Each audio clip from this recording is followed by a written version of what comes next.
दोस्तों फैसलाबाद में जारी चैंपियंस कप में एक अजीब खिचड़ी पक रही है। बहुत से सवाल हैं जिसके जवाब उलट आ रहे हैं। मिसाल के तौर पर आपको उसामा मीर चाहिए या शादाब खान, मगर out of syllabus Zahid Mahmood बीच में आ गए हैं। आपको आमिर जमाल चाहिए या हारिस रऊफ, लेकिन out of syllabus Jahandad Khan बीच में आ गए हैं। बीच में आपको एक ऑलराउंडर बैट्समैन चाहिए, इफ्तिखार अहमद की बैटिंग भी अच्छी चल रही है, मगर शायद वो किसी तरह से कंसिडरेशन में, सीरियस कंसिडरेशन में अभी तक तो नहीं है, बट आगे क्या चलेगा इस चैंपियंस कप में वो बात का टाइम है। और सबसे खास बात कि बाबर आजम ने एक ओवर में 5 चौके मारे हैं शाहनवाज धानी को।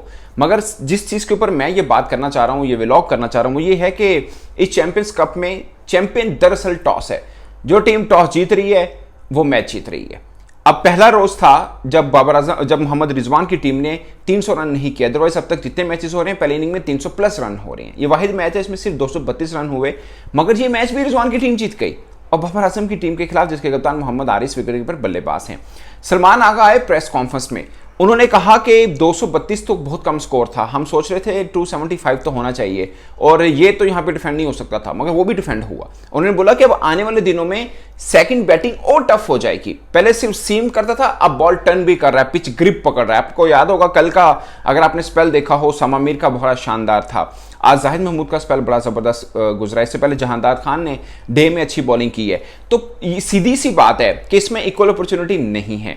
जो डे में बॉलिंग करता है उसको थोड़ी मुश्किल है, जो नाइट में अंडर लाइट्स बॉलिंग कर रहा है उसको थोड़ी आसानी मिल रही है।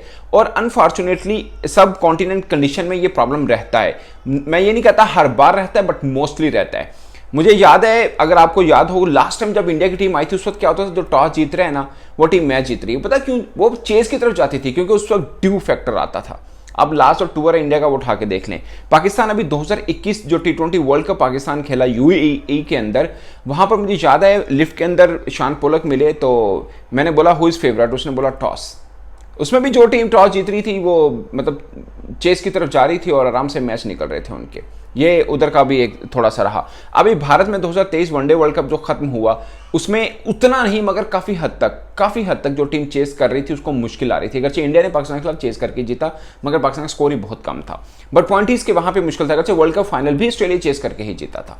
मगर आप देखें इंडिया की सारी विक्ट्री जो उस वर्ल्ड कप में हुई, स्वाभाविक पाकिस्तान का शायद मैच था, एक आधा शायद और हो, जिसके अंदर इंडिया को खुद चेस करना पड़े, वरना वो डिफेंड कर रहे थे और बड़ा शानदार तरीके से हो रहा था। और वहां पर भी ये प्रॉब्लम अंडर लाइट्स आ रहा था जो फैसलाबाद में देखने को मिल रहा है। और सबसे खास बात कि मजीद मैचेस में ये मुश्किल और बढ़ेगी बैटर्स के लिए।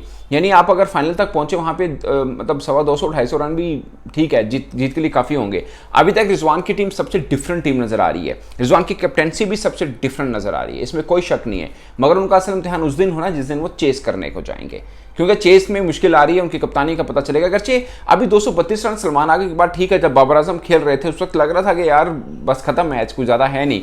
बाबर आजम की विकेट गिरी और उसके बाद सब तितर-बितर हो गया। सलमान आगा और जाहिद महमूद ने पूरी की पूरी टीम को घर भेज दिया। ये मुझे लगता है कि एक अजीब सिचुएशन जो है वो बनी है। जहांदाद की प्रेस कॉन्फ्रेंस का मैं जिक्र करूं, वो उनसे पूछा कि पाकिस्तान के पास ऑलराउंडर की कमी है, तो आप उन्होंने बोला जी नहीं जी, पाकिस्तान के पास वही मशरफ भी अच्छा ऑलराउंडर है, आमिर जमाल भी है। तो अड़ी गल हो रही पाजी, ये पठान भी बड़े खूबसूरत लोग हैं वैसे। फिर आखिर में कहता है जी मेरे हाथ में तो सिर्फ ये मैं परफॉर्मेंस कर सकता हूँ, वो मैं कर रहा हूँ, अगर मेरी बारी है तो मैं खेल लूँगा। मतलब बड़ी स्वीट प्रेस कॉन्फ्रेंस थी उनकी। बट क्वेश्चन जो अराइज हो रहा है बहुत से वो ये हैं कि आपको टाई थी कि उसामा मीर चाहिए या आपको शादाब खान चाहिए, लेकिन बीच में 36 बरस के जाहिद महमूद निकल आए। अगरचे अभी मतलब it's too early to say anything, but Usama Mir की देखें तो 2 मैचेस में 2 विकेट हैं, शादाब खान की 1 है, जाहिद महमूद की 6 हैं। और मतलब पंजा लाया उन्होंने एक चंगा पला।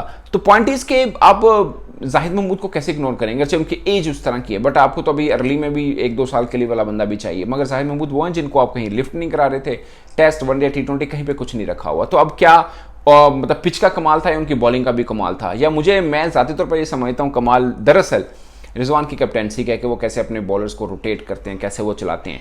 यही उसामा मीर PSL में आपको डिफरेंट नजर आते हैं जब वो रिजवान के नीचे आते हैं।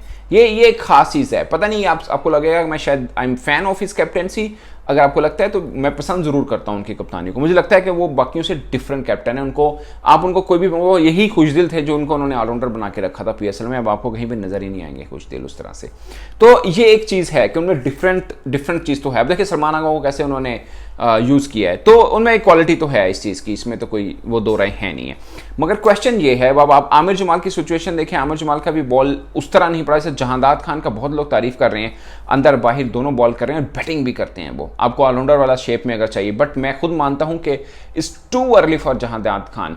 मैं तो उनको ए टीम में भेजा, तब मैं बोल रहा था यार इतनी जल्दी क्यों भेज दिया, अगरचे उनकी बॉलिंग में एक जिसे बोलते हैं ना बहुत तेजी से चेंज आया, क्योंकि मैंने उनको पीएसएल में लास्ट टाइम देखा था लाइव जिसे बोलते हैं, उसके बाद अब देख रहा हूँ डिफरेंट जहांदाद खान है, इसमें कोई शक नहीं। जब वो ए टीम की तरफ गए थे मैं तब हो रहा था इनको क्यों अर्ली भेज दिया, अभी तो फर्स्ट क्लास मैचेस ज़्यादा नहीं खेले हैं वो, बट अब वो उनका नजर आ रहा है कि मतलब वो बहुत जल्द के लिए तैयार हो रहे हैं। बट अगेन मैं कहूँगा कि मुझे लगता है कि फौरी तौर पर खिला देना या उस बारे में सोचना शायद गलत होगा, जो हम हमेशा गलती करते हैं। अगरचे अब इनका बॉल अच्छा पड़ रहा है, बैटिंग भी ठीक ठाक वो कर लेते हैं, मगर सलमान बट का मैं सुन रहा था वो कह रहे थे कि कम से कम 1 साल तो उनको डोमेस्टिक सीजन पूरा का पूरा खिलाएं और पूरी की पूरी उस पर मेहनत करें उनकी फिटनेस पर, क्योंकि थोड़े स्किनी हैं वो, ऊपर जिसे बोलते हैं ना फैट लेवल नहीं है, तो लंबी क्रिकेट खेलने के लिए वो चाहिए होगा उनका, तो ये चीज़ है।